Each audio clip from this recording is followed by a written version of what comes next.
छत्रपती संभाजीनगरमध्ये मुसळधार पाऊस बरसतोय। रात्रभर कोसळणाऱ्या पावसामुळे मुकुंदवाडी भागातील घरांमध्ये पाणी शिरलं। अधिक जाणून घेऊया आपले प्रतिनिधी दत्ता कानवटे यांच्याकडून। दत्ता, ही दृश्य आपण पाहतोय, आता पावसाची स्थिती काय? नक्कीच श्रुती, आपण ही दृश्य पाहताय ती छत्रपती संभाजीनगर शहरातल्या मुकुंदवाडी परिसरातली आहेत। या परिसरातल्या अनेक घरांमध्ये अशा स्वरूपाचं पाणी घुसलं असल्याचं आपल्याला पाहायला मिळतंय।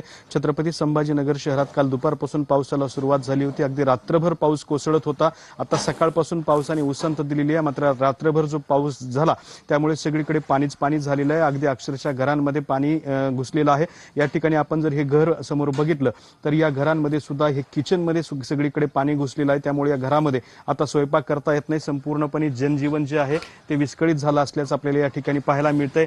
घराच्या बाहेर हा सगळा जर आपण परिसर बघितला तर अगदी कॉटवरती या घरातल्या सगळ्या नागरिकांना बसावं लागलेलं आहे आणि हा सगळा त्रास जो आहे तो नागरिकांना सहन करावा लागतो। मुकुंदवाडी परिसरातल्या 10 ते 12 घरांमध्ये अशा स्वरूपाचं हे सगळं पाणी भरलेलं आहे। नक्कीच अपडेट्स घेत राहणार आहोतच दत्ता। तूर्तास धन्यवाद।